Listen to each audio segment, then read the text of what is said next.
नमस्कार, मैं शालिनी और आप देख रहे हैं नेक्स्ट 9 पॉलिटिकल बाइट। राज्यसभा में नेता प्रतिपक्ष मल्लिकार्जुन खड़गे ने 1 जुलाई को जबरदस्त भाषण दिया। इस दौरान उन्होंने सत्ता पक्ष से न सिर्फ तीखे सवाल पूछे बल्कि चुनाव के दौरान जिस तरह का ध्रुवीकरण किया गया उस पर भी सरकार को निशाने पर लिया। जिस वक्त खड़गे भाषण दे रहे थे उसी समय किसी सांसद ने उन्हें टोक दिया। इस पर कांग्रेस अध्यक्ष काफी ज्यादा नाराज हो गए और उन्होंने उस सांसद से कहा कि तुम मत बोलो, बैठ जाओ। दरअसल मल्लिकार्जुन खड़गे बता रहे थे कि किस तरह स्टॉक मार्केट चुनाव के समय ऊपर गया और नीचे गिर गया। उन्होंने कहा कि 19 मई को प्रधानमंत्री नरेंद्र मोदी ने कहा कि स्टॉक ऊपर जाएगा। गृह मंत्री अमित शाह ने 4 जून से पहले शेयर खरीदने को कहा। एग्जिट पोल आया और 3 जून को स्टॉक मार्केट ऊपर गया। फिर 4 जून को नतीजे वाले दिन स्टॉक मार्केट गिर गया।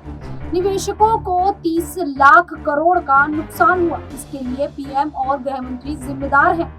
नेता प्रतिपक्ष ने आगे कहा कि आखिर में मैं देश की लाइफलाइन रेल पर बात करना चाहता हूं। कुछ दिन पहले कंचनजंगा ट्रेन दुर्घटना हुई। पिछले साल बालासोर रेल हादसा हुआ।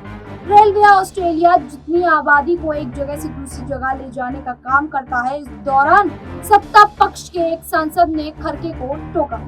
इससे खड़गे नाराज हो गए और उन्होंने कहा, तुम्हारे पिताजी को रिसीव करने के लिए रेल नहीं जाती। इस दौरान सदन में हंगामा होने लगा।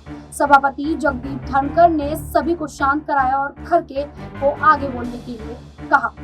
नेता प्रतिपक्ष ने 5 दशक पहले का एक किस्सा बताते हुए कहा, गुलबर्गा में एयरपोर्ट नहीं था। 1970 में इनके पिताजी ने हम सबको अंदर करवा दिया था। धारा 144 के उल्लंघन पर हमें गिरफ्तार किया गया था।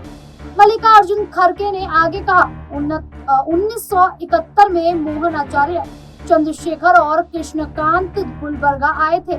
उन लोगों ने धारा 144 का उल्लंघन किया। उस वक्त मैं ब्लॉक अध्यक्ष था, इसीलिए मुझे भी अंदर कर दिया गया। 1-2 घंटे के बाद हमें बाहर छोड़ा गया। उस वक्त विमान नहीं था, रेल ही होती थी। मत बोलो तुम्हारी इज्जत करता हूँ तुम्हारे पिताजी की वजह से, बैठ जाओ। हालांकि ये साफ नहीं हो पाया कि सत्ता पक्ष के किस सांसद से खड़गे ने ये बात कही थी। खड़गे ने अपने भाषण में चंद्रशेखर का जिक्र किया। माना जा रहा है कि वह पूर्व प्रधानमंत्री चंद्रशेखर का जिक्र कर रहे थे, जो 70 के दशक में कांग्रेस का हिस्सा थे। वर्तमान में उनके पुत्र नीरज शेखर राज्यसभा सांसद हैं। ऐसे में अटकलें हैं कि खड़गे ने शायद नीरज शेखर को ही बैठने को कहा था। अब जिस प्रकार से खड़गे की नाराजगी देखने को मिली संसद में, इस पूरे मुद्दे को लेकर आप लोगों की क्या राय है, क्या मानना है, हमें कमेंट करके जरूर बताइएगा। उसी प्रकार की देश दुनिया से जुड़ी खबरों के लिए देखते रहिए नेक्स्ट 9 पॉलिटिकल बाइट।